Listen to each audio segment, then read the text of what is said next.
The Titans invade Cam Ward's pro day. Russell Wilson is a giant. The music is stopped. Browns don't have a dance partner now on the React.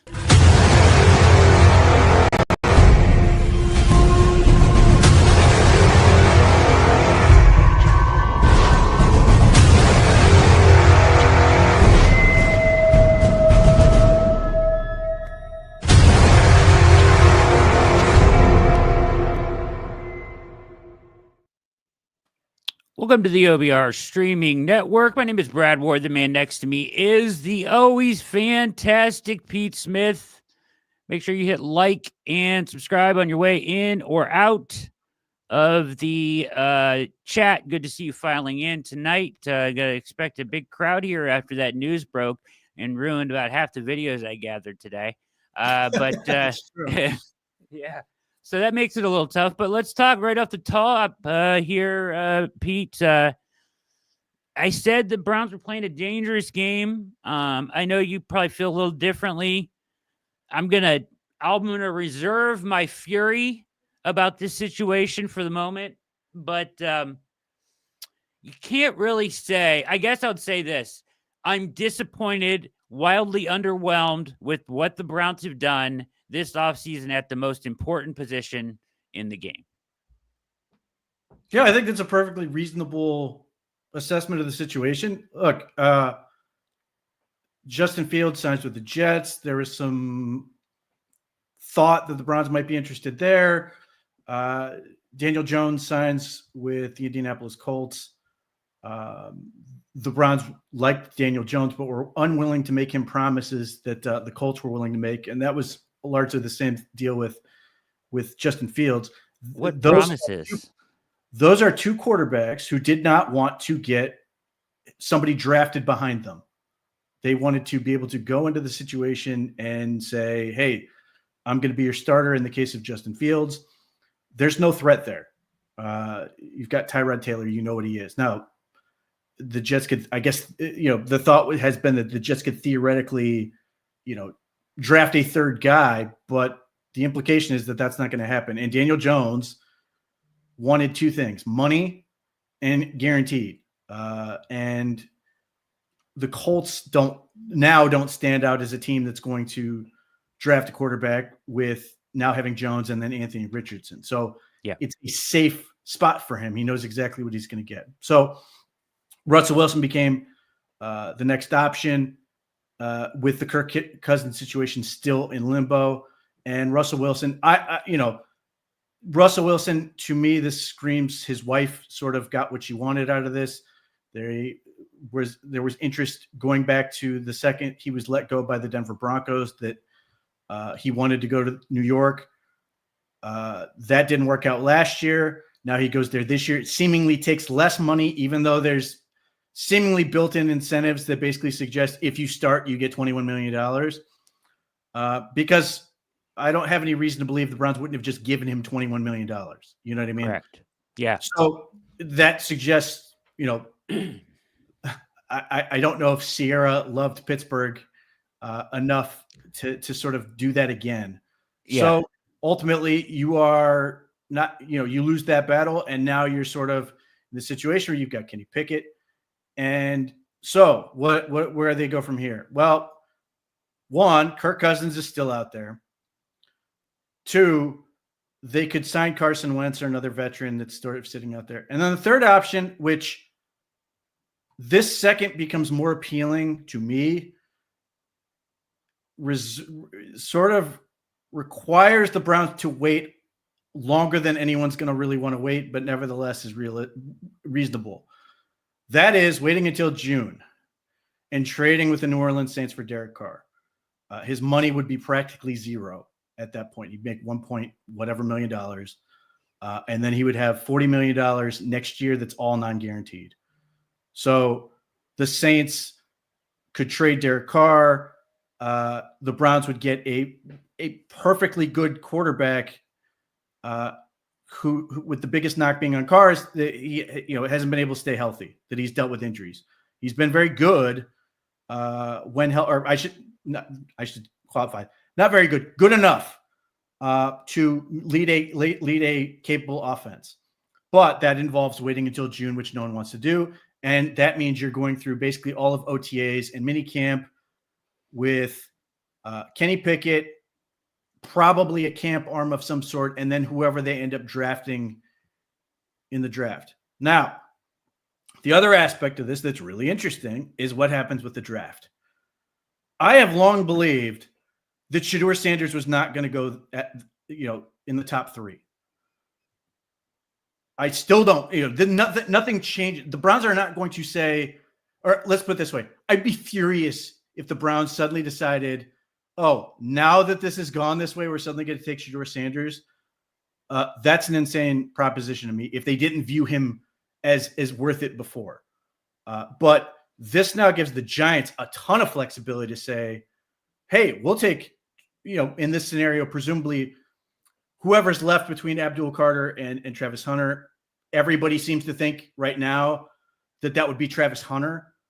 And then the Giants could then try to come back up in the first round as Shedeur falls and then try to go get him. And the natural landing spot for a deal like that might be 20 with the Broncos or something along those lines.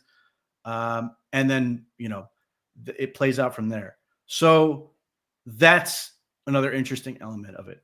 What's been interesting is today, like in our Slack, this whole conversation of between stuff that Jacob Roach has been hearing and then what Adam Schefter tweeted out, which is that, the Titans are doing all of this prep with Cam Ward. They're going to have him do his own private workout and all this other stuff after taking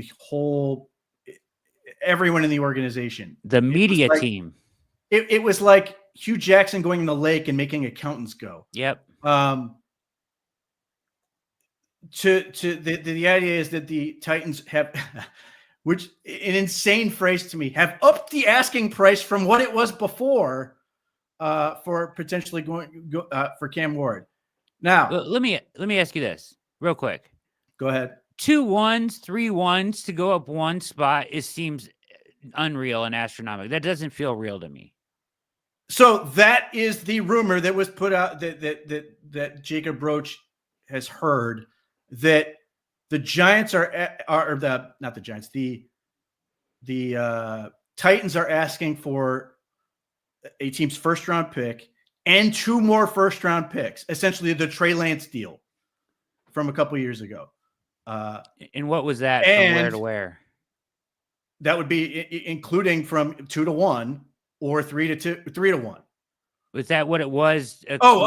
Trey Lance was I'd have to look it up. It was they were already up there though. It wasn't like a massive leap up the board. 9-3 or something, or 2. Yeah, it was something right? in that range. Okay. A preposterous trade on its face. But and then the other part of that was that the Giants were willing to offer 2 first rounds, but 2 or 3 and then 1 next year, but weren't willing to make that third. I don't know how much of that's true, but it tracks with the way that the Titans have sort of handled the situation. In other words, the Titans have basically played this is either we are taking Cam Ward or somebody's going to give us so much that we won't take have Cam to give it up. Yeah. So, and we've obviously talked on this show, and like Brad was talking about, well, I give up, a third this year and a second next year.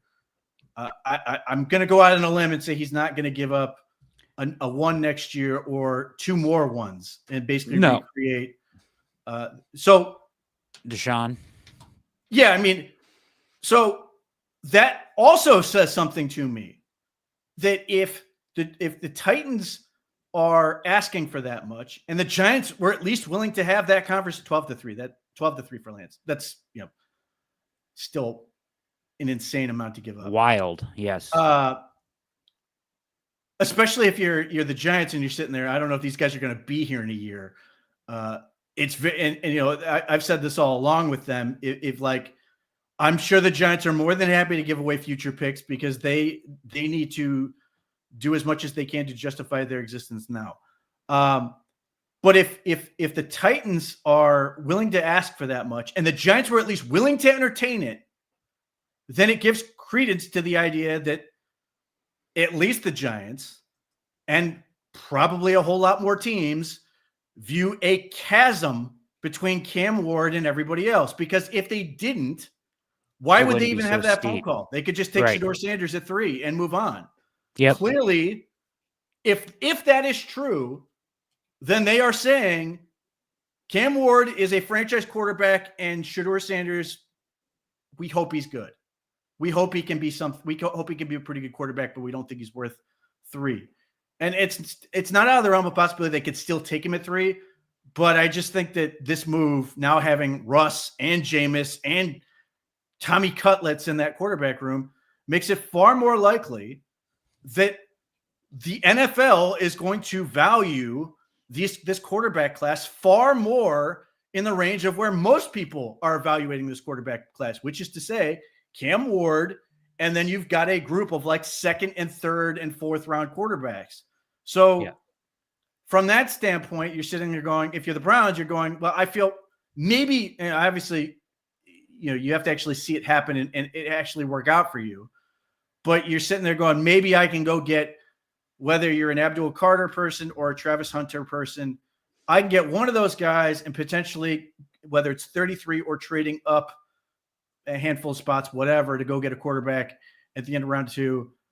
I feel like, 1, it can be done. And I feel like, 2, that the NFL has these guys rated close enough together that I don't feel like I'm missing out too much. Now, it's very easy for me to say, well, they've all, whether it's the Browns, the Giants, or whoever, all views this quarterback group as, well, there's a couple 2nd rounders, because ultimately I have a very difficult time, expecting that I wouldn't go into a team's war room and have very different rankings of the quarterbacks. Sure. Like, at one point, not that long ago, I saw the Raiders were reportedly enamored with Quinn Ewers. I have no idea if that's true, but like, if it is true, then their view of Quinn Ewers is probably significantly different than the Browns or the Giants or whoever. So that's sort of the state of play. Now, none of that solves the immediate problem, which is what the Browns have.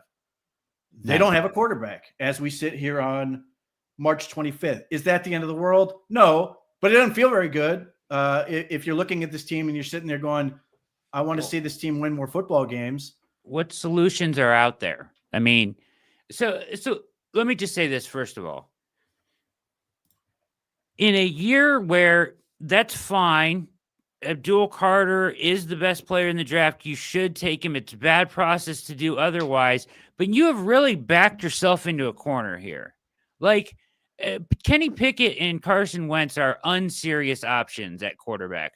Like, I don't believe in either of them. Wentz has played 2 games in the last 2 years. He's a backup. I don't think he has much left. Maybe you can get something out of him. Kenny Pickett is not a very good option at all.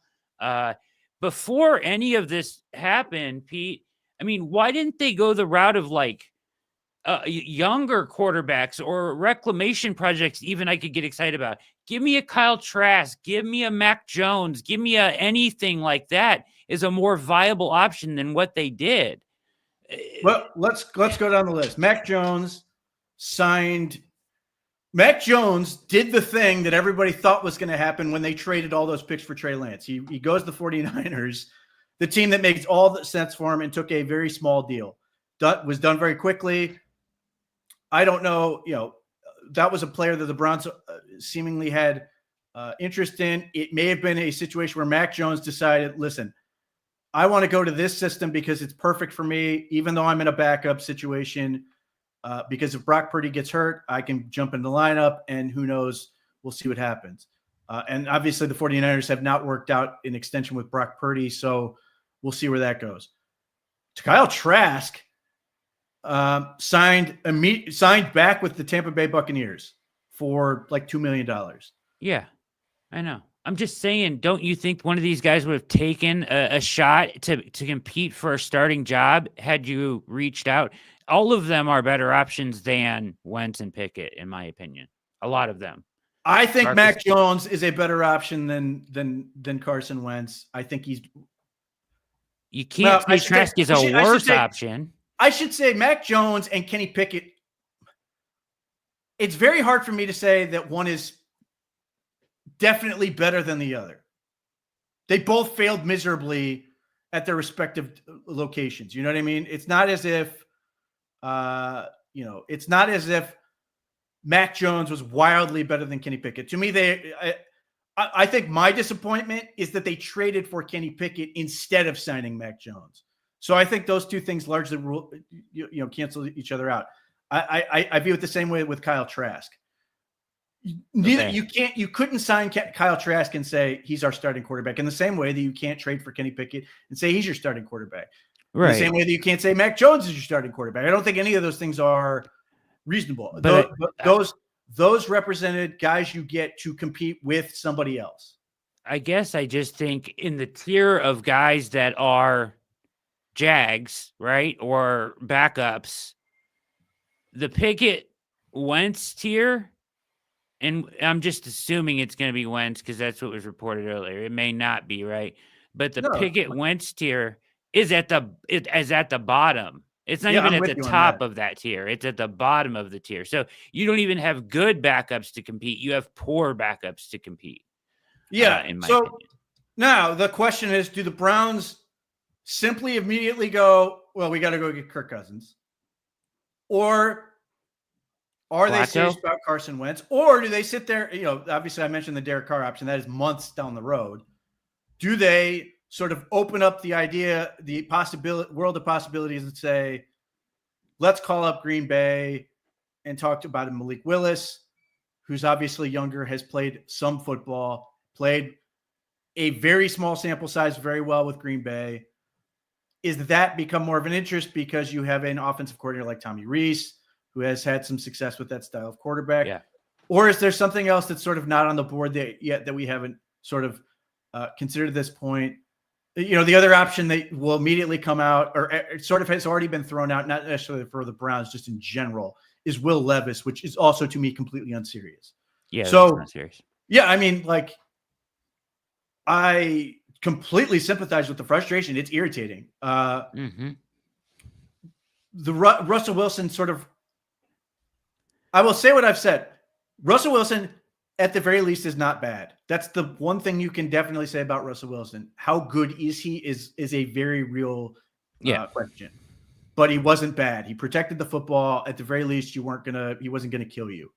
And occasionally he played really well, including in the playoff game. He played well. But now that he's off the table, am I heartbroken? No, it's just irritating that we still are sitting here wondering what's going to happen at this position. But I know this will get any number of people already, who thought the Browns were already inclined to take Shedeur Sanders to do it even more. I think that part is unchanged. I think this increases the chances that the Browns go trade up for Shedeur from 33. Or Dart or whoever. Or Dart or Milrose possible. I still handicap it as Shedeur and Dart over Milroe. Yeah. That makes sense. Nevertheless, those are the options. So it's unsatisfying to say the least. Because we get a lot of questions about this, like from a plan standpoint, to going into the free agency, none of the plans were attractive. You know what I mean? Like, if the Browns have Daniel Jones on their roster, and I've talked about how much I would have liked to get Daniel Jones. Of course, I also said at the same time I wanted Daniel Jones and Kirk Cousins. Yeah. So it's not like Daniel Jones makes me excited. Justin Fields would have terrified me. Right. So if people who sit there and go, well, the Browns failed because they didn't get those two guys, I have a really difficult time saying that. And now to say that Russell Wilson also represents some sort of failure, only in the sense that other than the Steelers, which seemingly are, you would have to think eventually going to end up with Aaron Rodgers one way or another. Yes. I think 100%. They're one of two teams in the league where you're sitting there going, I don't know what's going to happen. And that in itself makes it look problematic. And perception is reality in that sense. I don't know how much the Browns are sitting there, they're panicking over it. And to the point you're inevitably going to make, perhaps they should be, given what we are looking at. But there are some other things going on with this team which are unresolved that make me wonder if we have a hint of where they're going and could make things more interesting, or at least give them a better direction. But none of them are going to involve a quarterback that's particularly satisfying, unless it comes in the draft and that whoever they draft is readier than we think they are, or readier than the Browns think they are, and they're ready to go in and play. So I think you're right. And like, I am incredibly frustrated, but I have to think, Pete, that I can't believe that Andrew Berry and Stefanski and this front office in this offseason doesn't have anything else up their sleeve at this point. That would be insane to me and wildly inept if they didn't have another plan. You know what I mean? To dress the position. So whether that's Kirk Cousins, who has came out and said that he wants to wait until after the draft. Smart move. I agree. Yeah, smart move. After the draft to waive his trade clause. That way he can't get, what happened to him last year, where they draft his backup inevitably takes over for him. But, he's an option. Obviously this isn't great because it does give Atlanta some more leverage in that situation. Well, it does, but it also sort of works out for the Browns in a weird way. Okay. Here's how it works out for the Browns. And we talked about this a little bit last week. Yeah, because he's just sitting there. We know where he is. And the fact that he's waiting until after the draft means what? The Browns are going to use all their picks. So they're not like, if you're sitting there going, man, and I don't know about price. I know third round pick was thrown out there. That seems really high. But if the Browns had to give up, probably depends on the money aspect. Sure. Let's say the Browns gave up, because you have to remember it's slightly deflated since it's a future pick. The Browns use their picks. They take Abdul Carter or Travis Hunter. They take a quarterback with that second pick. They do some other things that we are happy about or whatever. They get a running back. They get an offensive lineman or a receiver. And they ultimately use those picks in a way that, an encouraging manner. Then they use a third round pick next year to trade for Kirk Cousins. And Kirk Cousins is actually healthy. I think at that point, you're sitting there going, again, you're not going to be happy with it because you're sitting there looking at 36-year-old Kirk Cousins worrying he's going to look like 46-year-old Kirk Cousins. But at least you can say they've got a credible veteran, yes, a rookie, and they were able to use all their draft assets this year to build the team. Yeah, we'll see. That's where I sit there wondering, because if are the, like, to your point, it's a month until the draft. Are the Browns going to sit there? Are the Browns going to basically sit there and go, we're just going to wait until after the draft? I wouldn't think so. I would think they're going to be at least seeing what is available to manipulate and do all those other things. But I think, to the overall point, to you saying that, that this can't be the plan, I would put it like this. This is what the way the cards have fallen to this point. Show me something. Like, show me what you can do from here. Give me a workable product. Yes. I think that's ultimately the if you want to say they put themselves in a corner, that's the corner. Now we're at a point where, we can list the options and they're there. And like I said, Kirk Cousins is after the draft. Derek Carr is theoretically in June. You've got another month until then. Show me something. Show me you can make this work. And obviously, if they do go the Carson Wentz route, obviously you just sit there and go, man, I don't know about that. And then it becomes, you're going to have to prove that it's going to work. But like, if we're sitting here a month from now and they manage to find a way to get Shedeur Sanders trading up, or Jackson Dart, or whatever, and are able to come back with a veteran, then I think people are going to look at this differently. But as we sit here March 25th, doesn't feel very good. No, the only way that it impacts Sanders a little bit in that, because some people like you like Dart better than Sanders a little, right? And they're kind of in that same. We kind of view him in that same gear. Most people view Sanders a little bit better, but some have Dart ahead of him. But like I would say, the one thing about Sanders is I think he's probably more pro ready than a lot of guys. Would you agree with that? Like he of the quarterbacks that are going to be available, I don't know that I would say the Sanders is pro ready. He's certainly a pro readier than Dart to me at this point. He's certainly pro readier, way more ready than Milroe. Will Howard, I think he's readier than that. Quinn Ewers, all those guys. Yeah. I don't think you want to enter a world where, I want no part of Tyler Shuck. And then if you really find yourself in a world of hurt, theoretically, then you're talking, then you're saying, screw it. I'm going to take Dylan Gabriel and we're going to let this thing roll. How are we being apologists? I'm sorry. I just got done telling how furious I am with the situation, and that, because we're logically talking through the scenario, that makes us an apologist. That's a weird one for me. Strange. Prove it. Saying prove it, apologizing. Yeah. All right. Anyways, thanks, BA. Appreciate you. Yeah, I mean, it's not a good situation, and I would hope that they are, it was AB that said he was going to turn over every rock, right? So, I mean, you really got to start finding some different rocks right now. Start kicking them over. I mean, Malik Willis. I'm not so excited about calling about Joe Milton, but people are going to start calling for him.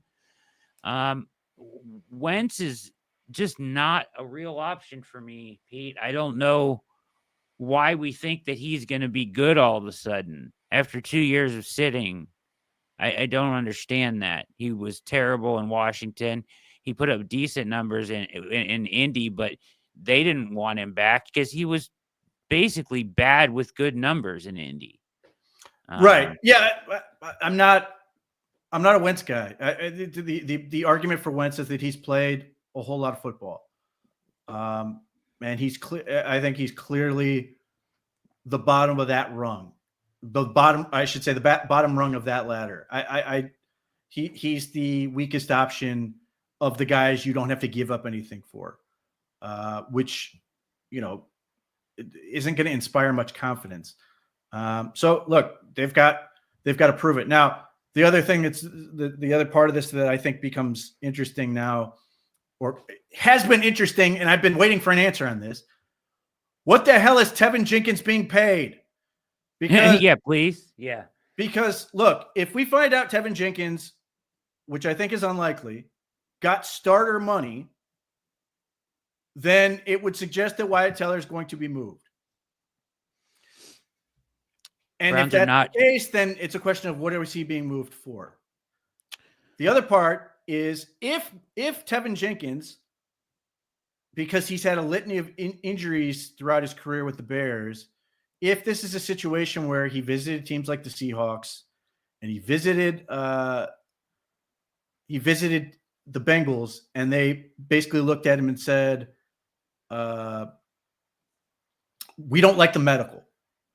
Right. And then he comes to Cleveland to go that, the medical isn't great, but the Browns sign him for like a year for like $3 million or something along those lines. And all of a sudden he's a very valuable sixth man or something like that. Now the Browns could theoretically still trade Teller and say, we're going to roll with this and see if it works. Now I think that's a really bad idea.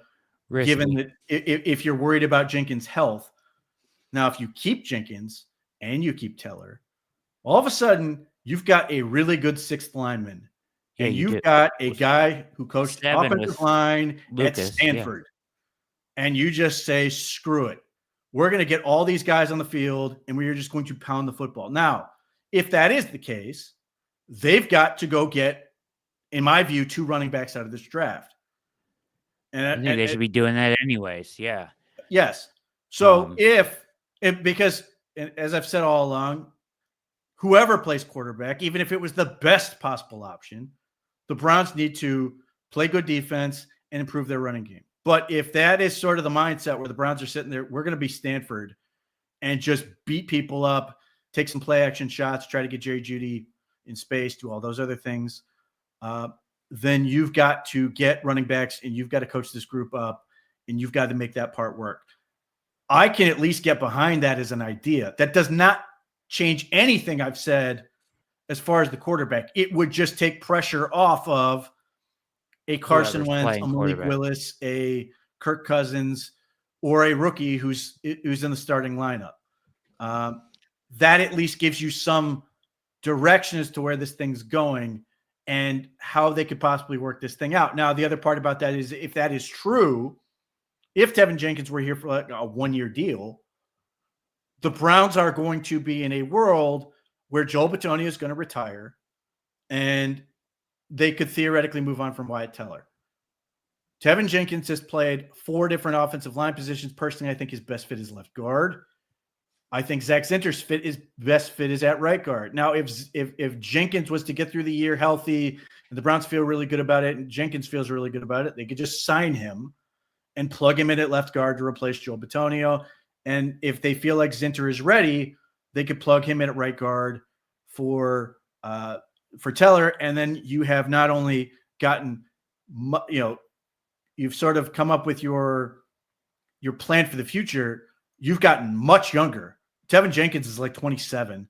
And obviously Zinter is in his second year, would then be in his third. That at least would give you a nice little way forward. Now, the other part of that is Tevin Jenkins plays here for a year, doesn't do anything or whatever, and then goes about his way, and you still got to go get another guard. But at least you had an interesting shot. That is a very weird meatball that is hanging out there that we haven't gotten an answer to, because obviously everybody has tied up the whole Tevin Jenkins is definitely going to be a starter, and that means that the Browns are now trying to send Wyatt Teller to San Francisco for Brandon Ayuk in a framework that is eerily similar to one that was proposed last year, which is why I'm a little dubious of it, because the people are literally just throwing out the same trade as last time this came around. The only thing they've done is remove the draft picks from it or change the draft picks from it, that it's still basically – this was a deal that was proposed last year, that the Browns were going to send Wyatt Teller to San Francisco for Brandon Ayuk and other things. It didn't make much sense to me at the time. Obviously, it didn't happen. Part of that is because Ayuk just decided not to. In fact, the Browns had really wanted to send Cooper to the 49ers. But if there's a weird world where the Browns send Wyatt Teller to the 49ers for Ayuk, that's at least interesting, though. Now there's reporting that I don't know what to make of that. Obviously, there's a very clear deadline, April 1st. Yeah. When Brandon Ayuk is going to get his I think 22 million something guaranteed, something like that. Yeah. There's a reporting from Diana Rossini who basically says that the 49ers have to give up picks to get rid of Ayuk. I don't think that's true, but I'm happy to take a Jerry Jeudy discount. Sure. Yeah. If that's what it takes. Now, what we don't know and what we won't know is the status of his knee. Yep. What I do know is he had surgery on it to repair, I think ACL, MCL, and maybe something else, was November 15th. Yeah. So you are a little over 4 months since then. I have no idea what his status is, and trading for that with that, unless he's healed super, super well and your doctors are super confident in that, is a risk. Obviously, the way Ayuk's contract is written up, the 49ers don't eat that much money. His agent, I reached out to his agent to ask about his health, and he wrote no comment. Yeah. The other aspect of this is the Browns tried to trade for Ayuk last year, and he basically said no. He said no to the Browns. He said no to the Steelers. He said no to the Patriots. So is he now going to suddenly be happy to do that? Unclear, because I don't want the Browns to. I mean, I guess if the price is so low, you could do it, but obviously the money is real. Yeah. You don't want to have a ton of money committed to somebody who just doesn't want to be here. I mean, you're potentially already doing that with Myles Garrett. But how far do you want to go down that rabbit hole, and does it create potential issues for the locker room? Now, the upside, Brandon Ayuk's a really good receiver, and if his knee is right, then you've got a really good setup with Ayuk and Judy and Tillman and David Njoku, and you're still able to add. And if you can get a young quarterback you feel good about, then you've got something to build around. But that's a lot of what ifs for the situation. So these are all these weird things that are hanging up in the air outside of the quarterback issue, which is still unresolved. So a couple things. As an off season so far, I heard some people 92.3 talking about it today and just kind of saying, oh, they haven't done any. I disagree. They've done some good things on the defensive side of the ball. And they've done some good things on the offensive line that I really like. Now, one of the biggest things they need to take care of is being able to put the ball in the end zone, and increasing your performance at the quarterback position has been non-existent so far. And you do need to add a receiver of some kind of proven something, or you should want to add a proven receiver to this room somehow, or a high draft pick, right? One or the other. Because you can't just roll into the season banking on Cedric Tillman being who he was for 3 weeks in the middle of 2023 or 2024, pardon me. So, and you need to add 2 running backs, but like what you've done again along the offensive line. There's a lot of work to be done on the offensive side of the ball as far as the passing game goes, for sure. But Lucas and Jenkins, unless they move Teller, because that kind of changes that. But I love that. I love those moves. The depth is there. That's great. You've just got to add in around it. Would you consider Joe Flacco an option? I would. Yeah. I mean, I honestly completely forgot about that. But yeah, why not? I mean, at this point, let's put this. I would rather do Joe Flacco. I will take over Carson Wentz. All day. I can at least go proof of concept there. I've seen it work. Now, do I have real concerns about Joe Flacco making it through a 17 game season? Yeah, I do. 100%. I had concerns coming out of, I talked about this after he went on that run, and he played pretty well for the Browns in 2023 when they made the playoffs. He was fresh off the couch. I thought that was a real benefit for him because he didn't take a season's worth of throws and constantly working and constantly putting toil on his body. I thought that really worked to his benefit. Yeah. And then in Indy last year, he looked really good at the beginning and then kind of tailed off.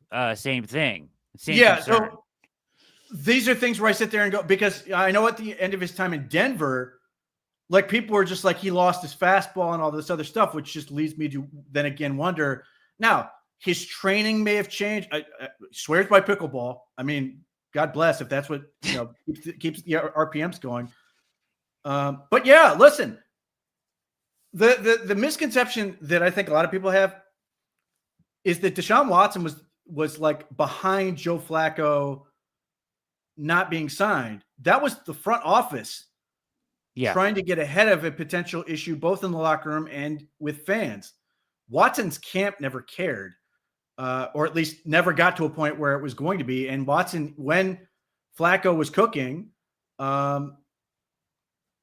was very supportive. Like you saw him like on the sideline cheering him on. It did, there's a lot where I can sit here and go, Deshaun Watson looks fake. I thought he was just genuinely trying to be a good teammate.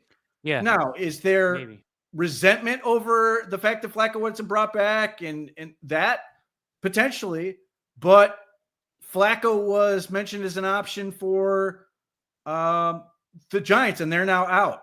And if we go back to Joe Flacco last free agency, one of the things he was sort of like talking about, yes, he's okay with being a backup, but he wants to play.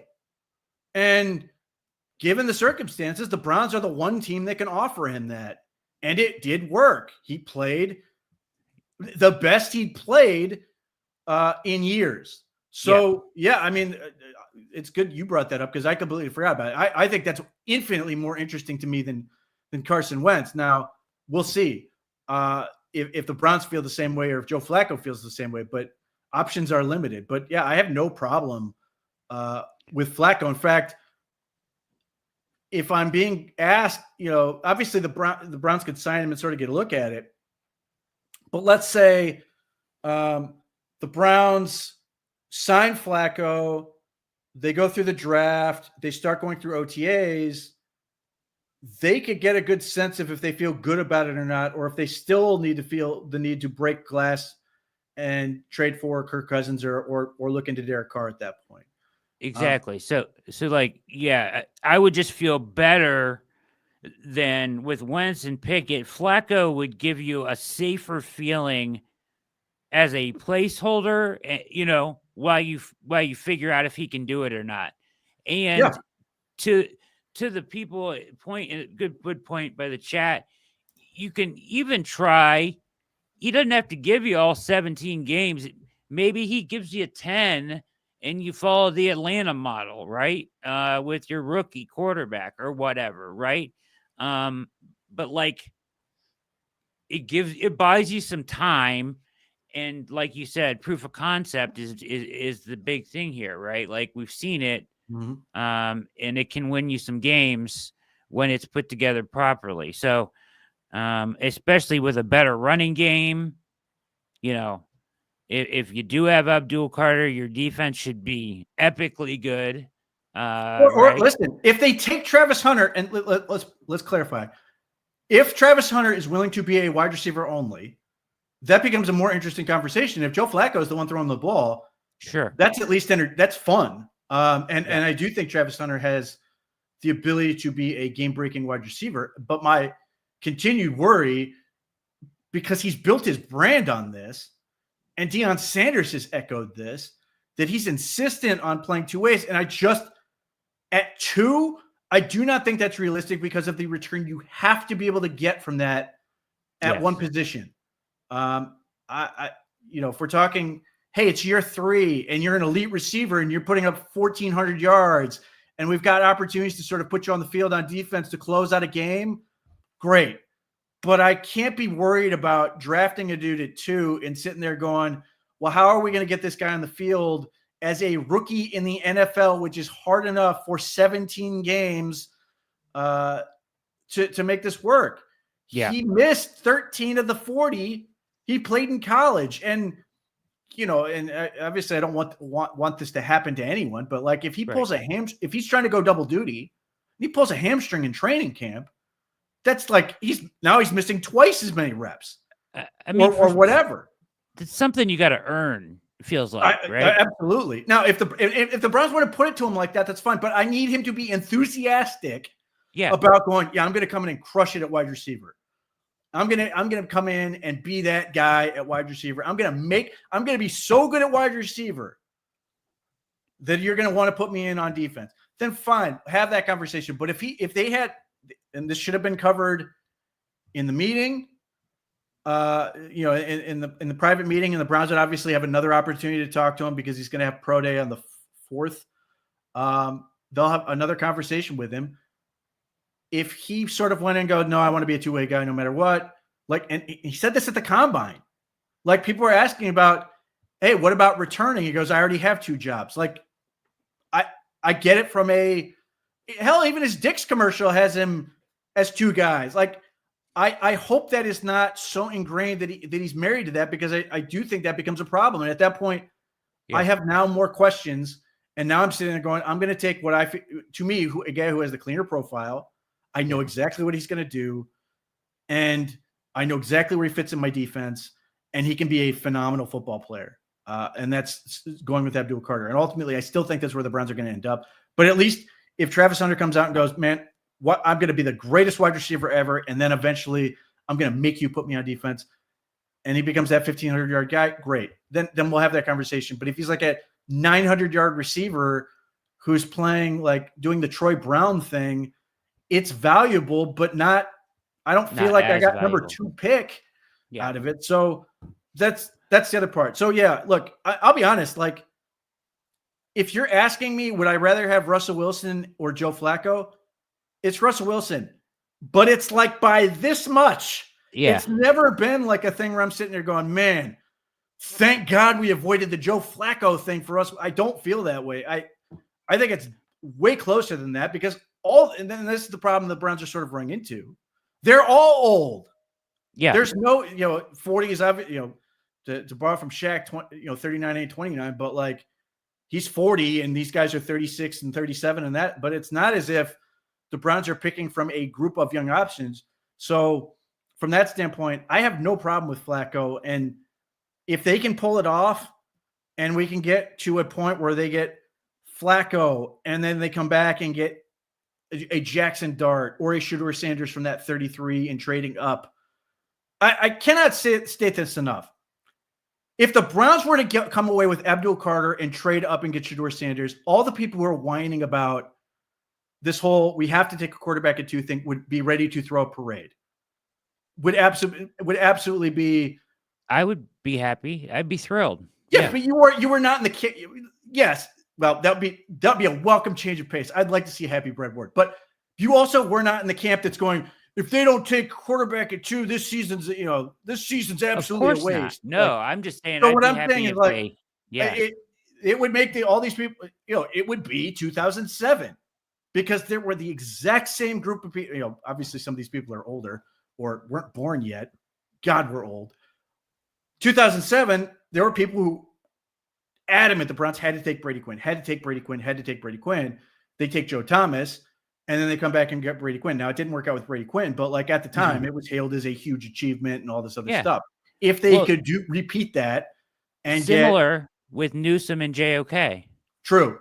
If they could get Abdul Carter or Travis Hunter and then come back and get one of those quarterbacks and they have Joe Flacco, I think a lot of people would feel better. Now, again, one, they have to prove it. I'm going to say this again for people who are saying, oh, you're an apologist. They have to prove it. And 2, it doesn't make me feel any better on March 25th because they don't have anything. These things have to actually make these things happen. But like, that's where I sit here and go, yeah, it's suboptimal for any number of reasons, not the least of which I just wanted to have Brad Board have to sit there and go, I want Russell Wilson to crush it. But Joe Flacco is not, to me, an unhappy ending to this whole situation. Again, I wasn't thinking about that, which is I'm glad it was brought up. But like, laying it out, there are a number of options the Browns could go. Joe Flacco, Kirk Cousins, Derek Carr, Carson Wentz to me is 4th on that list. And then if they want to get creative, and we'll see if they suddenly. Let's put it this way. If Malik Willis sort of enters the chat at this point, it would feel like the Browns basically, we are making a dramatic turn. Everybody else that we've mentioned, except for Derek Carr, has at least been a consideration at some point. Yeah. So, if you're sitting there going, the Browns plan sucked. And again, on March 25th, it looks like it sucked. Yeah. They aren't sort of out of the guys that they were sort of looking at from the get-go. Again, they have to make it happen because if we're sitting here at the end of it, if we're sitting here after the draft and they get Abdul Carter or Travis Hunter, but they get shut out in a weird spot in quarterback and they're taking Dylan Gabriel because they want to get a guy who can get on the field. And now we're sitting there going, now who are we going to go get? That is a really bad situation to be in. I hope we are not, I hope you and I are not talking about that in a month. Yeah, it's scary. I mean, it's scary. They put themselves in a tough spot. They've got to navigate out of it. They got to prove it. I would be calling about the guys like Malik Willis. Like you said, it's not something that's been brought up or rumors, whispers. There hasn't been anywhere about a guy like him, but it's something that you should be exploring if you're the Browns. I would think at this point, you mentioned, Flacco, I agree with you about Cousins. Where he is. He's not going to trade. Nobody else is trading for Cousins at this point. I can't imagine, right? So you kind of have him as breaking, if you have to get drastic and go get him, you can. But like, I'm sorry, Wentz, and a Wentz Pickett name another Jag or whoever they take in the draft competing to start for the Browns is unserious and a epic fail in this offseason. So from now until then, you better have come up with a better option. And Flacco is acceptable, but not ideal, but yeah, not acceptable. ideal. You should there should be something better there. That is, and the fact that they are the only team that was unable to address it at this point is kind of insane. But yeah, I mean, it's weird that it's the Browns and the Steelers sort of sitting in this sort of weird limbo where neither one knows what they're going to do, and their options are, because the Steelers have to now ask themselves the same question: are they going to sit here and call Carson Wentz? And that's they're going to sign Rodgers, though. One would think, but we again, we thought we were going to sign Russell Wilson, so we'll see what happens. So yeah, we are in a world of unsatisfactory options. Yeah, I like I said, I can get behind the Flacco thing for all the reasons we've talked about, because I shouldn't say no. They plan on getting a rookie quarterback with him. Now they've got to do it, and they've got to get one that can come in, learn, be coached up, and that's going to put. There's this whole thing. Todd McShay's brought it up. I've seen other people sort of make this argument. Well, that Kevin Stefanski is the greatest asset in all these things. It does put more pressure on Kevin Stefanski to sort of, one, get a young quarterback and get him up and running, and two, to get the offense around him to be as good, as effective as possible, to not sort of do what they did last year, where they can't run the ball at all. Or Jerome, I shouldn't say that. Jerome Ford, you're a miracle worker given what you were dealing with last year, but not have a good running game. Yeah. Have miss so much, have a very injury-filled year for Njoku. Amari Cooper was effectively dead. You got a great year out of Jerry Jeudy. Cedric Tillman, we're sitting there going, man, he looks great, and then he disappears because of the concussion thing. Obviously they need to not have all of these tragedies befall them at once, but they really have to get that running game going. They have to be able to, whether it's Ayuk, whether it's getting Elijah Moore back, whether it's finding something in the draft, or somebody else stepping up that they've previously drafted, they've got to be able to find ways to get more out of this offense, which, is not exactly a profound statement. It's, but it nevertheless remains true. Take as much pressure off the quarterback position as you can, make it as easy as possible. But, you go back to Flacco and we look at 2023, and that Jets game stands out to me because the Browns beat the hell out of the Jets. Yes, they did. And they couldn't run the clock, so they had to keep passing. So we've seen it where even without a running game that was functional at all, Joe Flacco and that offense could move the ball. Now, obviously, it would be without Amari Cooper. You would hope that Cedric Tillman could give you some element to that. And you would hope Jerry Jeudy. Obviously, they didn't have Jerry Jeudy at that point, so you hope those guys can sort of fill the gap, and then David Njoku returns to being Pro Bowl form. David Njoku, who's not, people stay off his goddamn ankles. That now you sort of have something to go, and now you can hand the ball off and feel good about it. So it's a lot, like the laundry list of things they have to be able to get done. And that, this is the other part of you look at the free agency pace. It's slow. It's grinding, and it sort of feels like crap in the sense that, you look at this and you go, they've done some really good things. Malik Collins, I love that move so much. I really love the Cornelius Lucas move. Those are the two where I sit there and go, these are awesome. Tevin Jenkins to be determined, but if it is a situation where he's depth, and now you have theoretically 7 to 8 good linemen, if you can just get one of those rookie or one of those young guys, whether it's Whippler or Zinter, just sort of take it up a level, and you're betting quite a bit on. Well, I shouldn't say that. Given the amount of veterans, it shouldn't be a huge lift. But you are hoping that Mike Bloomgren can basically take DeJuan Jones and Luke Whippler and Zach Zinter and sort of get them to where they need to be with the rest of those guys, get those other guys back to being a cohesive unit, get that thing going. There's a lot that needs to be done. And when you look at those things, it's frustrating at the pace of this, but you also sit there and you look at how many guys are still out there. And I think people lose track of that element. Like, we still would like to see the Browns sign a safety. We would still like to see the Browns get a receiver, obviously quarterback. And that's 30 days to go in the draft. You would think some of these things would already be done. Now, obviously in years past, we've waited on some of these moves, but in the years past, it felt like they were extras as opposed to necessities. The exception probably being Zadarius Smith. That felt like both a really good move and something they desperately needed at the time to really fill out that group. So this coaching staff, they're asking a lot out of them. The changes they've made and everything else, they've got to deliver. But the theme here, the Browns as an organization, a coaching staff, a front office, and a roster, they got to prove it, because right this second you are sitting there going, I don't see how this team is not last place in the division. And that's not going to be good for anybody.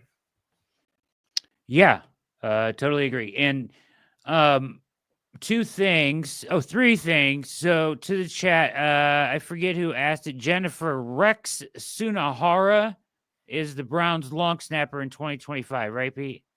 Yeah. The weird trend of Browns locals that they've gotten. Rex Sunahara from Bay Village High School. They signed him. They let Charlie Hewlett go, who then got signed by the Eagles, and was hilarious because the Eagles, I watched to see the reaction from Eagles fans. They're like, oh, thank God we're moving from our old long snapper. And then they go, oh my God, this guy's even older than this one. So Sunahara is 28. Then they signed Anthony Kendall, who's a BW grad, who was with Mike Vrabel and the Titans as an undrafted rookie. Spent part of last year with the Ravens on their practice squad, and then most recently they got the former Jerome Baker, the former Ohio State and Benedictine high school linebacker, who brought seemingly his entire family, which is awesome, to his contract signing. His entire family tree. And did you hear his dad talking? He's like, it's been tough all these years rooting for the Browns and rooting for Jerome. Now I could root for him and the Browns at the same time. The other two things I was going to mention. I'll save the question for last. Comment: if they did go Flacco, man, or even if they don't, no matter who it is, man, bringing a second tight end would be like so glorious. Like a Pitts or a Mayer or a move like that, like we talked about on the trade market, would be so nice. Yeah, I mean, we've reported this. The Browns have wrestled with the Raiders on Michael Mayer. It's just price point. There's definitely an interest there. It's a move that I thought makes all the sense in the world. He gives you a true why, which is what they need. It allows David Njoku to be more of a pure flex option. They're having him lose a little bit of weight to be more athletic. I approve. Mayer has been in a situation where he's had what feels like about 14 different coaches, hasn't gained a bunch of traction there, but you compare him to what is available in this draft class, and you just sort of look at Mayer as a player and a prospect, even with just 2 years left on his rookie deal. One, tight ends typically take, Brock Bowers and the dude in Detroit, Sean Laporta, are not common. Isaiah Likely, another one. But those true inline guys tend to take a minute. So Michael Mayer becomes super interesting. He's better than a lot of the players that theoretically the Browns could draft. It's just a question of if the Browns are willing to pay up or if the Raiders are willing to come down. the Raiders have less to lose, so the Browns might have to find a way to give up more if they really want to go that route. But certainly, I think that would give them, a very good, a good situation where you might still want to draft or add an undrafted rookie or whatever, or you just keep the guy they've had the last couple of years who was actually good this past year. Whitebeard? He's him too, but I was talking Jordan Akins I thought had a really good year last year. Yeah. If you're sitting here, if you're telling me that you've got Njoku, Mayer, and either Wizard Whitebeard or Jordan Akins, I feel pretty good about that setup at tight end. And that again, if you want to run the ball more, you got that sixth lineman, or you want to go even more jumbo or do some play action stuff out of there, that becomes more interesting. So that's I think part of this is just the pace of this whole thing is very frustrating. If you've been subscribed to the OBR, how many things they've been trying to do and sort of looking into, and you're just sitting there going, I just want one of these things to sort of come to fruition because it would change the dynamic of the team. But here we are, and we're sitting there going, yeah, well, if they get A, B, and C, this team will be pretty good. That's not where you want to be.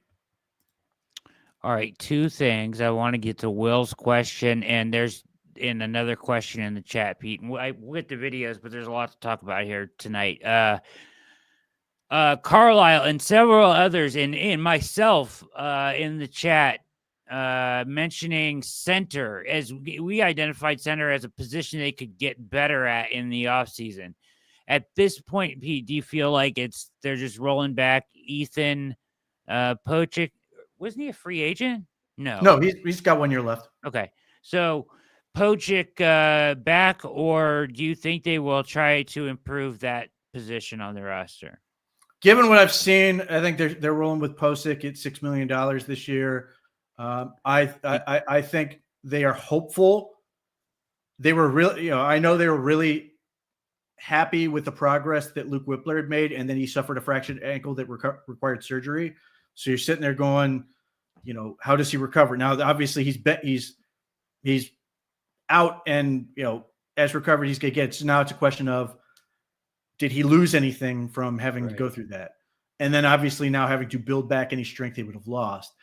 But the thing with Whippler coming out of college was, does everything right, hard worker, and you just watch him on tape and you just see the effort and the way he plays the game. But it was just, he needs to get stronger. He needs to, develop an NFL body. That is the big question for him. Has he gotten to that point? Is he going to be at that point by, the end of July and enjoy a healthy season? If he does, then, I think the Browns have to feel good about center because maybe they've got a guy that fits. And what sort of makes this whole thing interesting is, the Browns bouncing back and forth between these offensive changes. Whippler was always better suited to play more of a zone scheme than a gap scheme. Yeah. And now they seemingly are back to going to more of a zone scheme, which is better for him. So that might help as well, as it might for Pochik. We'll see. Biggest thing for them, they've got to stay healthy. But at this point, it seems like Pochik is the way they're rolling. Okay. Question from Will Lyric in the chat. Always good questions. Question for Pete. Despite Browns fans' certainty that another few win season results in a regime change, I'm not convinced of that. Could this offseason actually be signs of a tank/rebuild? Those two things are sort of in conflict to me.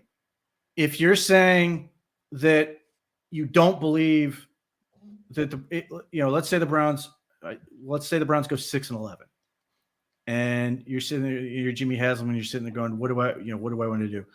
If you fire them, that would signal a rebuild to me.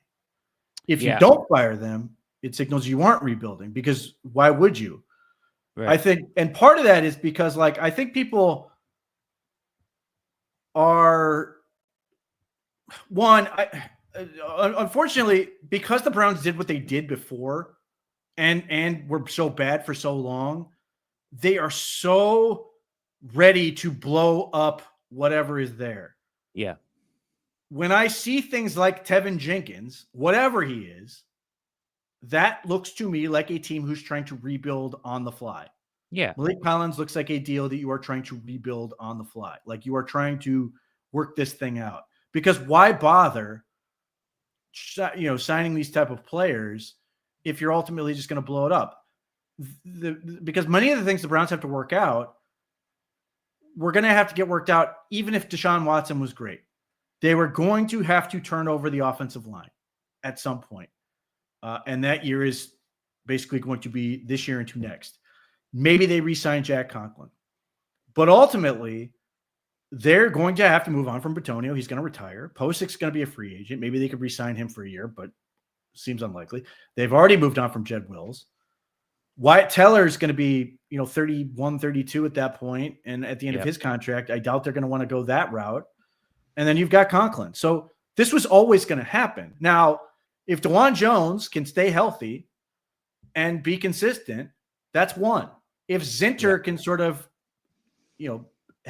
develop in the way that they envisioned when they took him in the third round, that's another one. If Whippler can take another step, that's another one. I fully expect my question with Jenkins is if he's here to be a backup / sixth guy, whatever, then that to me, I think he's a guard. I know people talk about, well, he's played tackle. I think he's a guard. Then I think the Browns going to the draft to get another tackle. Yeah. That would give them 10 offensive linemen to carry. And if Tevin Jenkins can be that guy that you resign and you go with him, great, you've got another guy. If not, then you're going to have to go into next year and probably draft a starter. Far more reasonable to do at guard than tackle.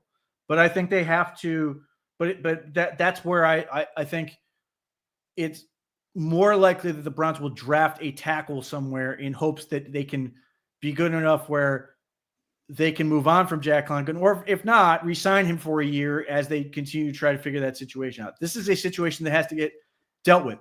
Now, you look at the defensive line. What has happened? That group has gotten younger. Much younger. They've got Joe Tryon, who's younger than Okoronkwo.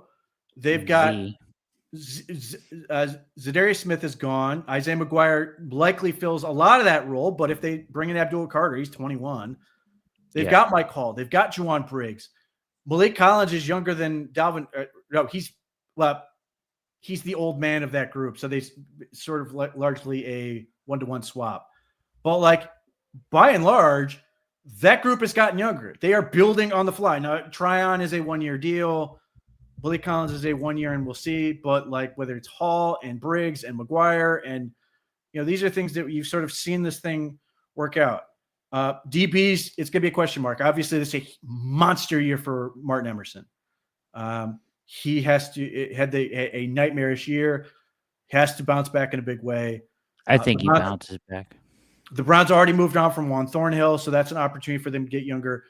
I expect them to sign a veteran, but can Ronnie Hickman take another step forward? Are the Browns going to draft youth there? And running back, we are literally talking about drafting two kids there. So you're seeing a lot of these things sort of work themselves out. Wide receiver, you moved on from Amari Cooper. You've gotten much younger now. Yeah. Obviously, all of this then goes around to the quarterback. But let's say, even if they're not good this year, what's to rebuild at that point? If you're able to accomplish these other things, what's to rebuild? At that point, it's just, hey, I've got a roster. Now I've got to go get the quarterback. And you've sort of done it. And I think through that lens, I think people have to sort of look at the Pittsburgh Steelers. The Pittsburgh Steelers do have some players which are super old. Cam Hayward being the oldest. TJ Watt's not young, and they've got some other guys along those lines. Minka Fitzpatrick. But what did they do last year? They basically said, we're going to rebuild the whole offensive line.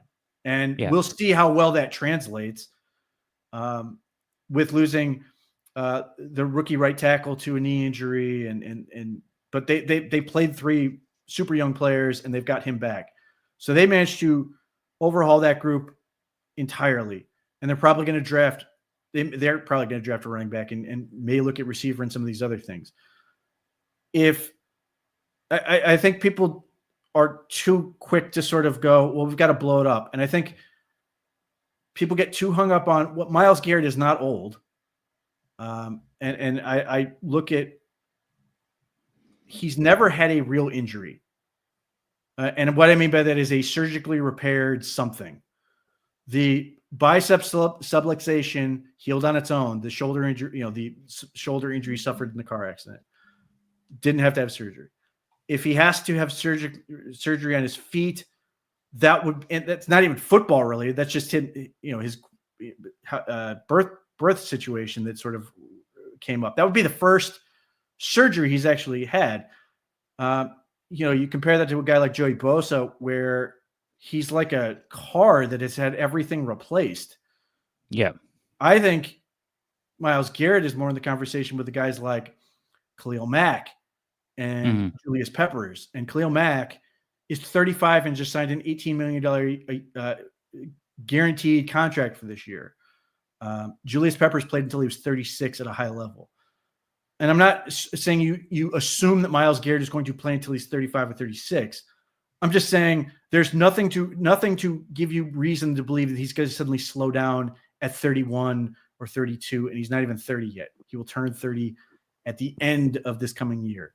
So I personally, I just don't see rebuild in the equation. To the larger question of, do I think the Browns are going to fire everybody? Yeah. I go back and forth on this. Yeah. I'm inclined to think they don't. Yeah. I think it's possible that, and somebody pitched this the other day on a national level, and let me read Will's follow-up here first. And a follow-up to my question to Pete, that's kind of my point. They're not paying guys like Tomlinson, Thornhill, Pochik, they're Pochik, but Thornhill, etc., like the past 2 years. Carter plus Tank sets you up great for next draft. Seems like they share our faith in Barry and Kevin that if a Tank is in their best interest, they'd be willing to do so this year while getting younger where it counts.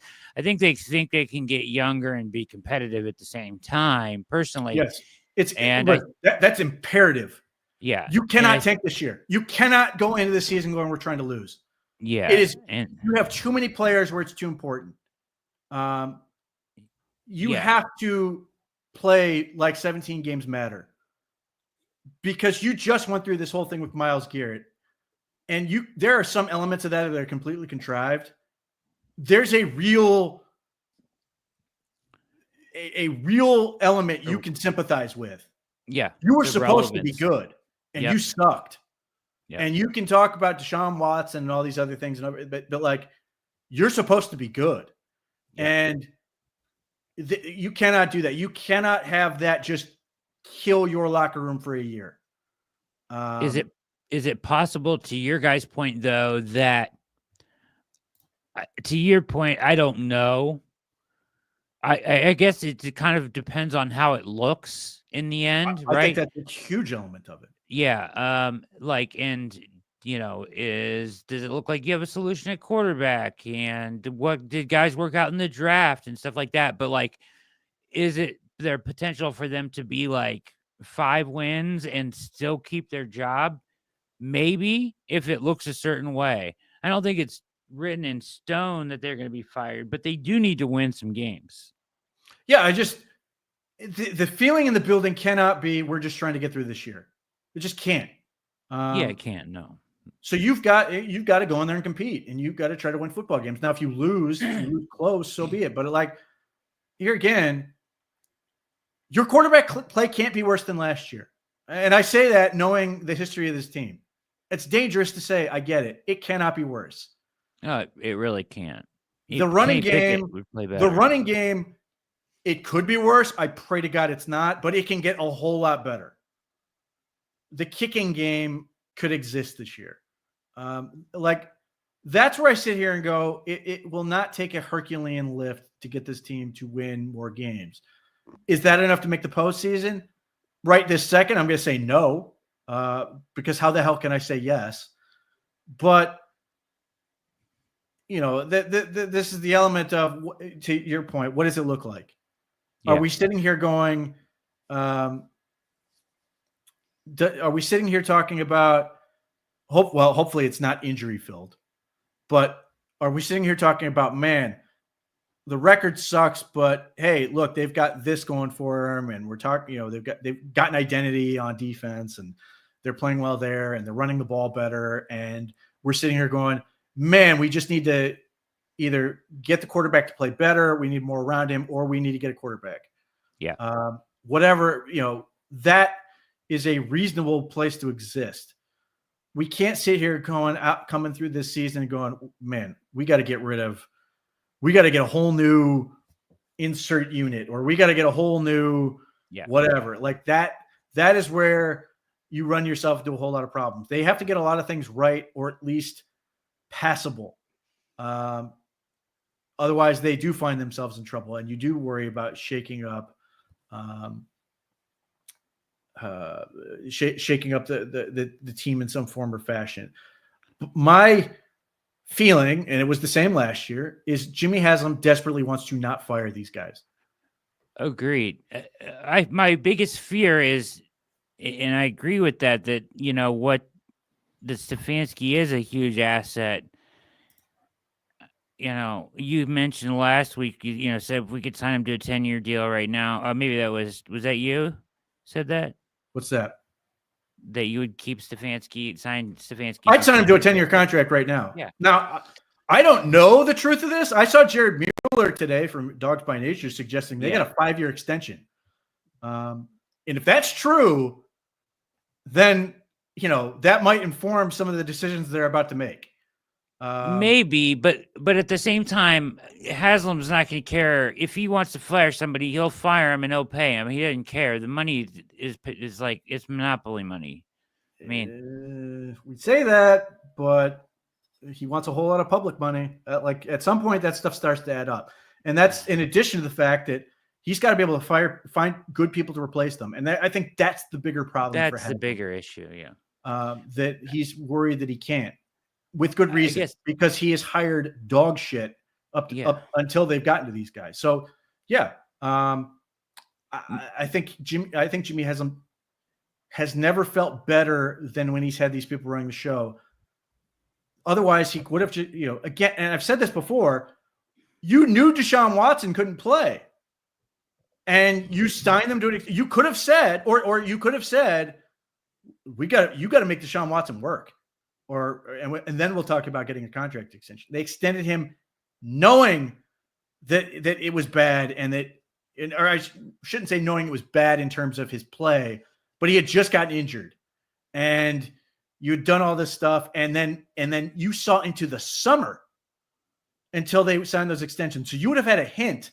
They knew what they were getting into, and they still did the deal to get them. So unless Jimmy Haslam is entirely blind and delusional on this, he had to have some semblance of knowing this could be bad, and yet I still want these guys to stick around. Again, all of these things could change if we're sitting here and having a nightmare season. But I look at this and I say, I don't think he wants to as much as he possibly can, and he's sitting there desperately rooting for them to make sure he doesn't need to. Yeah, my biggest fear is that Stefanski never gets a shot with like a real quarterback, you know what I mean? And not all this patchwork stuff, or the the terrible version of Deshaun Watson, the up and down Baker Mayfield. Like, just give him a guy, give him like a B plus quarterback. I would love to see what he could do. You know what I mean? A la sort of what we saw at the end of 2020 ish, right?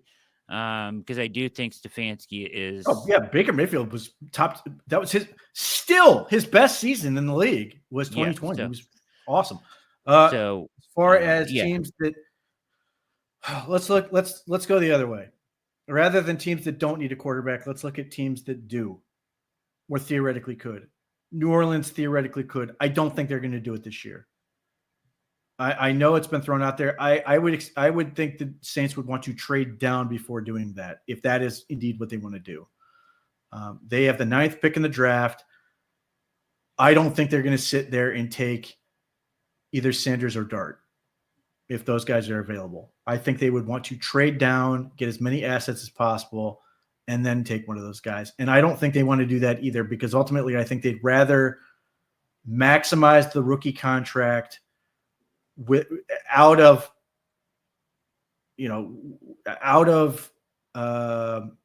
the cap situation. I understand the idea that they've got a new head coach, an offensive head coach. The implication might be, well, he wants a quarterback. I think they want to finish shoveling out the crap that is left of that situation.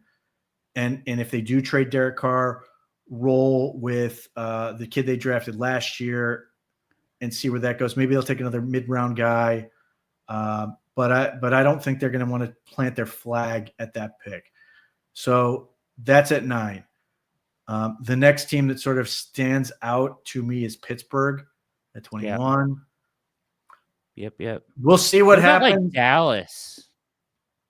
Dak Prescott makes like $250 million. He's not going anywhere. I know. It's just like, can you really look at Dak Prescott like your long-term answer at quarterback? They have to. I think he just started that contract.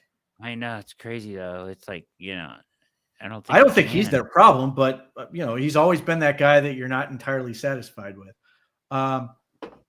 But with the Steelers, man, we'll see what happens. Usually, it gets out who they're going to take before they take them. They don't have a second round pick. So it's from 21 to the 3rd round. Mike Tomlin's face watching Jalen Milroe was a guy they had already been connected to. We'll see. I could see he reportedly loves the idea of getting a quarterback who can win with his legs. They obviously messed around with the Justin Fields thing. They tried to mess around with it again. I could see them taking him at 21, and sort of trying to make that a longer term sort of thing to work out. And that may be why, certain guys haven't wanted to sign there in the same way that certain guys haven't wanted to sign in Cleveland. The Steelers are basically sitting there going, we can't promise you we're not going to draft a guy because we're going to draft a guy. It's really hard for me to get that. I mean, Jackson Dart, I guess theoretically, but I've not seen anything. The Rams are interesting. I don't know when they pick. 26. Well, I would hope that the Browns get ahead of them in that scenario. Yeah. Again, the magic spot to me seems like 24, but I could see the Browns calling is at 20, and talking to the Denver Broncos and trying to jump in front of the Steelers just to make sure. You give up 67 and potentially some change, and see if you can. You said 67 would do it? 67 and probably some change, maybe one of those 6th-round picks, maybe a future some late round pick. Draft picks. Oof, we can use the trade value draft chart. Pittsburgh Spielberger. I don't to get to 20. All right. 1482 to get to 20 from 33 is 1228. So you need 260-ish. According to this, it makes it seem like you could get up there with just a late round pick, not 67. To get from 33 to 20? Yeah. I think you have to give up the 3rd. 1482 points. 33 is worth 1228. So that's 260-ish points. And that on the chart is a late 6th. That doesn't seem right, does it? Nope. The idea that the Steelers are going to take what's his face? They're going to take Will Howard and make him Big Ben. You watched him at Ohio State. It wasn't Big Ben for Ohio State. Like, stop it. He just threw up moon balls and guys caught them. Like, he doesn't have a good arm. He's going to need to develop that significantly over the course of his career. Like, people got to get out of this thing. They're freaking scared of Will Howard. Get out of here. He's not a bad quarterback. I just think he needs to continue development. This terror that the Browns get. Yeah, by all means, Steelers, take him in the first round. And Tyler Shuck, I hate that idea with a passion. It's not improbable, but I certainly wouldn't want to do it ever. But the Browns at least have had him in for a visit at the facility. So he's at least interesting enough from that standpoint. But yeah, I think, once you get to 20, that's when you start 20 is when you start. I think the phone, it may be 19, it may be something, but I think once you get in the late teens and 20, that's when the phone calls are. I mean, obviously the Browns would be making these calls now and starting at the combine and stuff to try to get sort of an indication of price. How old is Goff? 31, I think. Let's find out. Jared Goff is 30. He will be 31 in October. Okay. That's hence why 32-year-old Carson Wentz is the spring chicken of the options that are out there. Yeah. Okay, here's the I won't do the math. All right, so here's the actually I will. Here it is. 20. This is maybe this chart's correct. 20, 850 points, right? 33 is 580. So that would be 300 and what, 20? 320 would be that's about, this is more accurate. 320 would be pick, actually, like pick 58. So you were right. So like pick 67 gets you close. Pick 67 and a fifth or a sixth.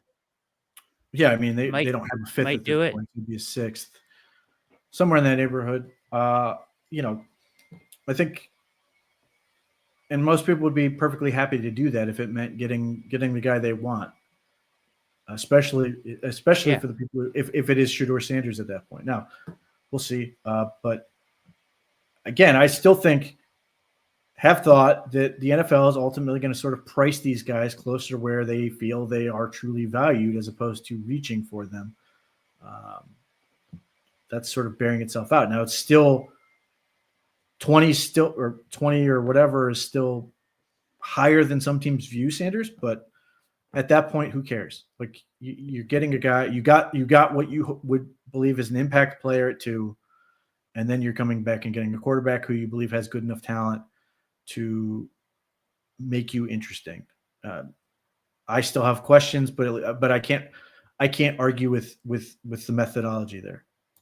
Yeah. I want to share this video about Andrew Berry's pro day, not showing up to the pro day, and get your reaction on this. This is from courtesy of 92.3 The Fan.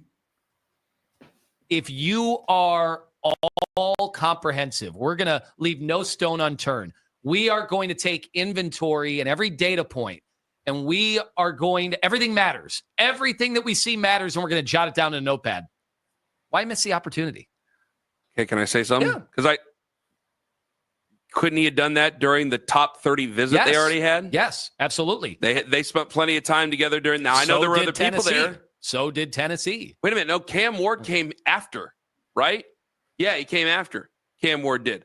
So what more was he going to learn at the pro day that he already didn't know? And I'm just saying, why let another opportunity slide? Why not? Why not? Maybe you might learn something that you didn't learn. You always, after we get done with an interview, Kenny, immediately, what do me and you do after every interview? Why didn't we ask that guy that question? Why didn't we ask her that question? Why didn't we?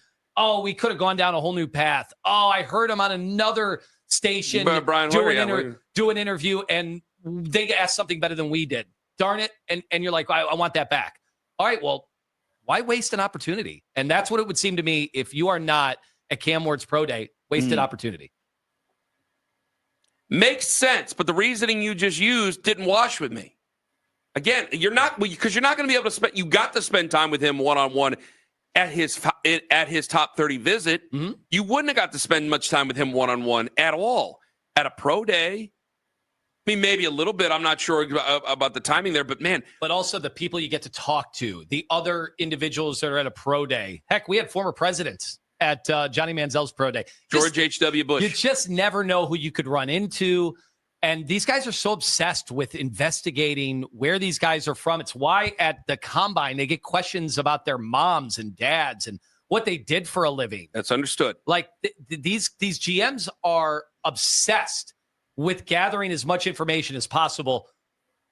There are other players there too. Like that's the other part of it. There's other players. Yeah, there are other players. I got another video on this topic. So, but go ahead. What do you think about Barry not being there and Lima's thoughts on it? Glenn Cook is the assistant GM for the Browns. Glenn Cook was a team captain for the Miami Hurricanes. If there's anyone who's going to be able to know who to talk to at the University of Miami about prospects, it would be Glenn Cook.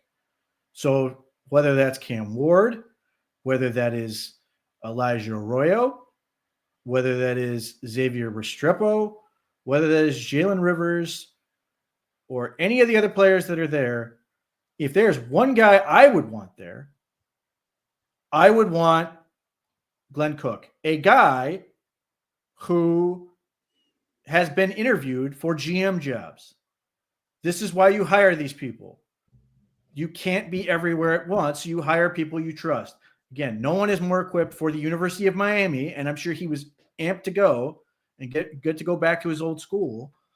That's what Glenn Cook is for in this scenario. That I have no issue with this at all. In fact, I think Zach Jackson later reported the Browns were going to have another chance to speak with Cam Ward anyway. So this stuff is uninteresting to me. I understand the idea that you should leave no stone unturned, but especially if you've talked to the Titans and they are true to that, if you have heard 3 first-round picks, then what are we doing? Let's move on and find other prospects, because every minute you and obviously, look, I let me make this very clear. You have to get second pick right before you can get 33 right, before you can get 67 right, and all those things. You have to get the first one right before you get anything else right. But at some point, it is diminishing returns on how much you invest on one particular player that you're pretty sure is not going to be there, and what else you could be doing with that time, because there are about 7 pro days that happened on Monday when this was going on. So I'm not interested in it. This is not a situation where like Justin Gilbert, where the Browns never spoke with him. The Browns have had Cam Ward in. The 30 visits are extraordinarily valuable, and the combine. So no, I have no issue. I don't know what they would have asked him that we don't care about. And to the stuff about, the famously asking, your mother is a prostitute type thing. Some of these questions are asked specifically to see how a prospect would react. Now, that's entirely inappropriate, and it was handled, and that executive got the appropriate amount of blowback and ultimately dinged for it. But the idea was to see, what would happen. I think it was Des Bryant. Yeah. What would his reaction be? And then measuring the reaction to how you want to do this. Now, and there have been all these kinds of different weird philosophies on how you handle these things. Like, I know there were people that were like annoyed that the Browns had Shedeur Sanders, Travis Hunter, Abdul Carter in at the same time. But like, I'm fairly sure it was Washington that had all the quarterbacks in at the same time and like took them all to Topgolf just to see how they react to each other. So again, one small conversation, and would have been very small. You don't have a whole lot of time with these guys. At this point, you have put in the time of hours of meeting with this person. And if Andrew Berry had another question, I'm fairly sure he knows Glenn Cook's number. I'm throwing it out there that he has his phone number and could have gotten that question asked. And I don't even think Glenn Cook was the only one down there. There were rumors that there were other people down there, including the head of national scouting and some other people. So the Browns and were the film's the film. I mean, ultimately, a pro day performance should not elevate you in any way in anybody's eyes. Really, it should look good. It should look polished. Really, you could only hurt yourself in that kind of thing. Like, throwing on air ultimately only has so much value. And you either like a player because of the film. You shouldn't fall more in love with him because of what he does on his pro day. I think that would be kind of false, whatever. You know what I mean? Like, personally, I mean, it's his film. It is the foundation of this thing. Now, is there value in seeing a guy throw live? Yeah, Glenn Cook was there to see him throw live. The way the ball comes out of his hand, all that absolutely. stuff. Again, if you're telling me that the Browns simply weren't there, then I would sit there and go, okay, I've got questions. Because forget the Cam Ward angle. I don't think he's a real thing. But I would want to see Elijah Arroyo. Like, he's interesting. So I mean, there are enough prospects in Miami that I want somebody there on the ground. But like, you have the assistant GM. Like, and you had a guy there who went there, who knows the ins and outs, who knows people there. I think it's perfectly fine. And, whatever. It doesn't matter. I think it's a nothing. It doesn't bother me at all. If he feels like he has seen enough, that's fine. And he's got somebody else there, that's fine. Like, if you found out that, Glenn Cook is there at the Miami Pro Day, and because Andrew Berry is on his hands and knees begging Joe Flacco to come play for the Browns, you'd probably be like, okay, take care of that. Like, and that's unfortunately where we're at, because, Pro Days matter and all this other stuff, but like, they've got a lot to do. And so, these things aren't a huge deal. The Justin Gilbert situation was ridiculous. That was one of the most unprofessional things I've ever seen in my life, in terms of the Browns organization, up there with the whole Gerard Warren, Richard Seymour fiasco. That stuff is insane. This group does not do that, thankfully. So yes, they were well represented. They're there. Take care of business. Here's the thing. Who is going to, the 28th Friday is a big day for the Browns. I want to see where the Browns are at on Friday. Friday, Ole Miss, so Jackson Dart will be throwing. Penn State, so Abdul Carter will be working out. And there are other pro days going on at the same time. So is it going to be a situation? Is Kevin Stefanski down at Ole Miss to watch Dart throw? Is Andrew Berry at Happy Valley to watch Abdul Carter work out? That might be more interesting to me, but even so, I'm not worried about them being well represented at these events. And don't get me wrong, what's going to happen tomorrow. Tomorrow, everybody's going to be all up the Browns' proverbial butts, depending on how many people are there at Ohio State, because people lose their minds when it comes to the Ohio State Buckeyes, as if the Browns are not aware that the school is there 2 hours away, and have to pay fealty to the school every year in a certain manner, or they will be unsatisfied, despite the fact that people like Anthony Lima hate Ryan Day. So we'll see how they behave tomorrow, because that will be a much bigger, more important test. Because it's one thing to miss Cam Ward's pro day. If they don't act right at Ohio State's pro day, then there will be a problem. All right, last video of the night. Ultimate Cleveland Sports Show. Oh, real quickly, somebody threw this out here before I get. God, I got too much on my mind. Apologize. Teddy Bridgewater interests you at all? No. I mean, I just. It's been so long. Again, if all of them, I put Teddy Bridgewater in the Joe Milton basket, and some of these others where, like, if the Browns did not go the Kenny Pickett route, or they're skipping the draft, then okay, you can take those guys. And obviously Bridgewater would be only in the Kenny Pickett thing. But Joe Milton would be in, replacing a rookie. He's played one football game and been in the league one season. You cannot give that guy a starting job based on that. And you already have Kenny Pickett. So at that point, you're saying, okay, he's the draft pick. And if he's ready to go and proves himself, great. You got one less year on the rookie deal and all that, but it would be worth it. But you can't go into a season with Joe Milton, rookie, and Kenny Pickett. You can't go into a season with Teddy Bridgewater, Kenny Pickett, and rookie. Like, you have to have something more than that. And obviously, for some people, they'll look at it and go, but you want Joe Flacco, and that's not much different. Well, Joe Flacco has at least played some football in the recent past, which gives you a belief that he can do it. Whereas, you're betting on one game, or Teddy Bridgewater about 7 snaps or whatever it was in the playoff game after he had been retired. Again, in the same way that I am worried about Joe Flacco making it through 17 games, I'm definitely worried about Teddy Bridgewater making it through anything at this point. I have no faith in that arrangement. Same. All right. Here's courtesy of the Ultimate Cleveland Sports Show, talking about if it is harder to evaluate. Hold on.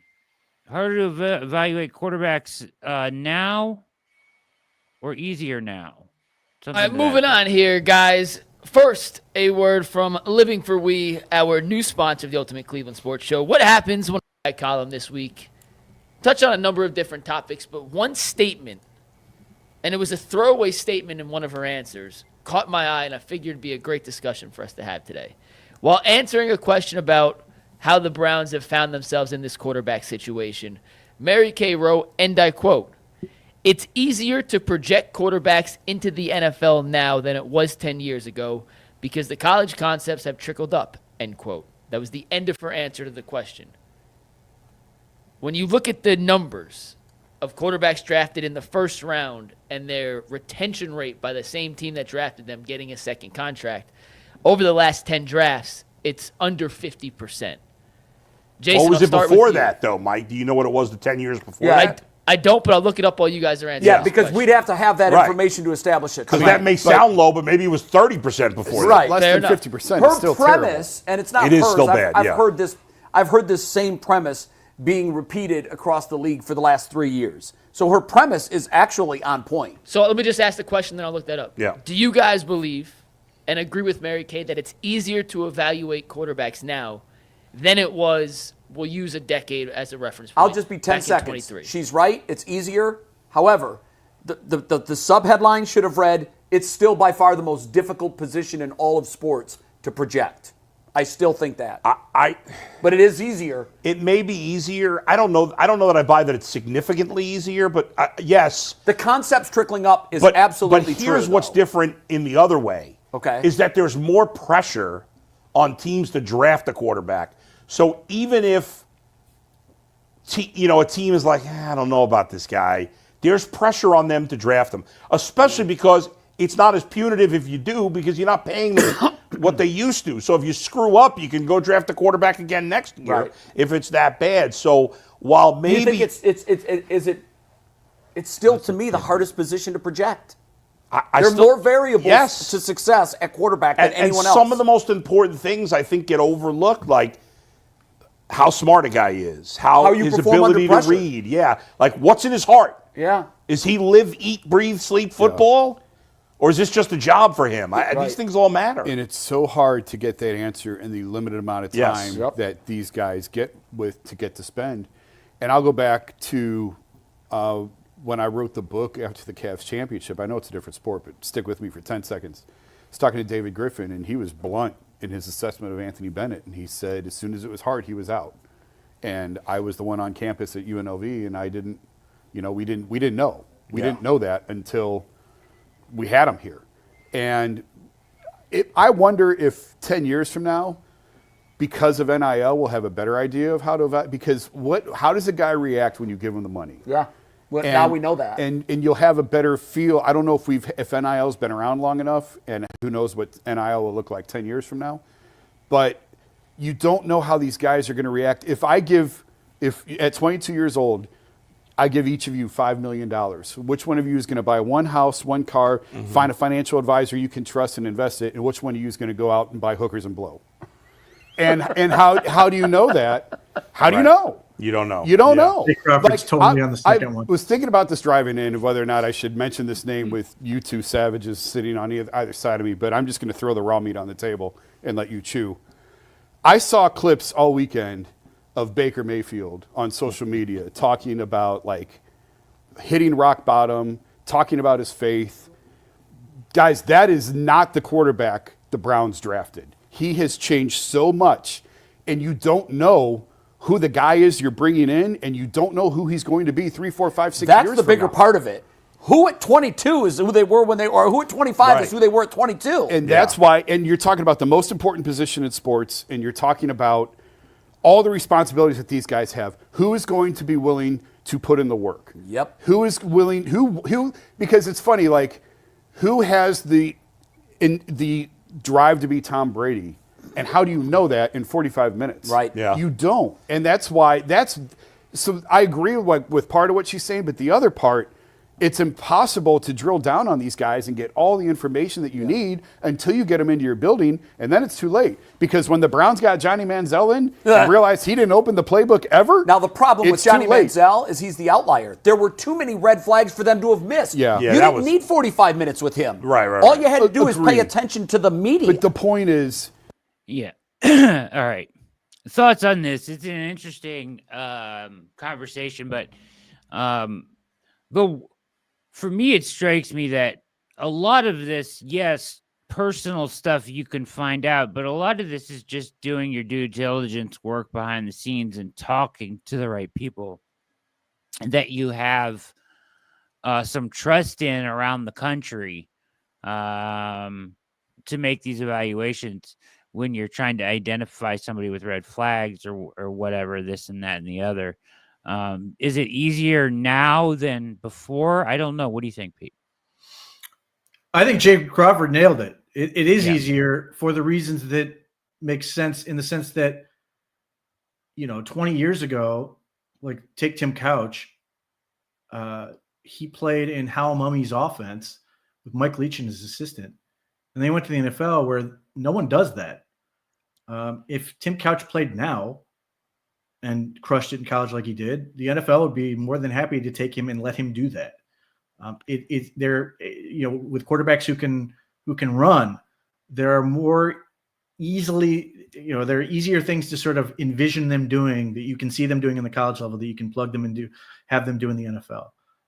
That part is easier. You are not trying to take a quarterback who does what feels alien to you and plug him into some weird system. And like, again, I cannot state how much I hate Butch Davis. And he had the NFL experience on his side when he took Jeff Garcia out of the West Coast offense and put him in that bullshit offense that he did and completely ruined him. Then Jeff Garcia leaves and goes right back to playing the West Coast offense for the Eagles and the Bucks, and he's great.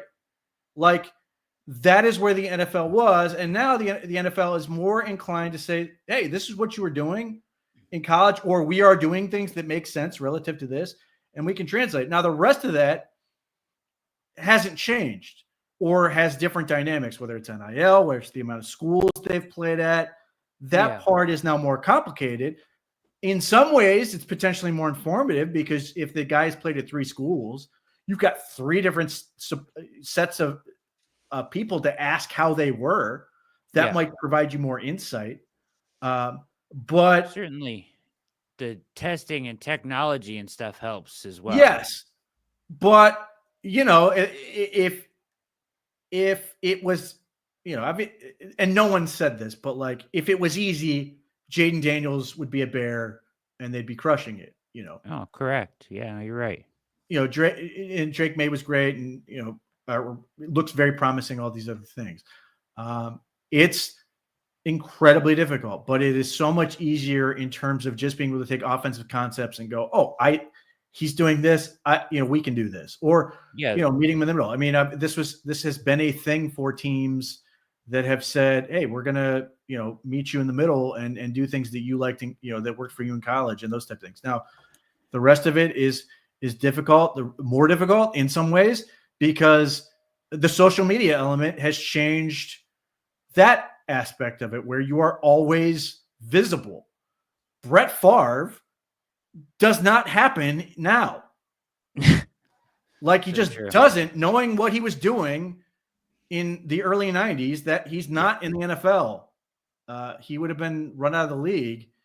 Yeah. Knowing what he was doing at bars and everything else, that aspect of this doesn't happen. But there are a lot of things where you could sit there and just be able to plug guys in. And this is why, people are so confident, whether they should be or not, that Shedeur Sanders is a great fit for Kevin Stefanski's offense, because they can sit here and go, well, he does this, this, this, and this. Where, that element is different than it used to be. So it is easier, but that doesn't make it easy at all. It's incredibly difficult. And hence we're having the disagreements that we're having now, where there are people who, the vast majority of the NFL is like, no shot, not worth second pick. And then you've got people like, you have to take the quarterback at 2. So we'll see. And ultimately the Browns, whatever they do, they got to figure out a way to get it right.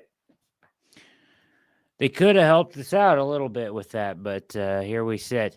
Either way, the trickle up quote he took from Mary Kay, I wonder where she heard that. I've heard that before quite a few times from Pete Smith.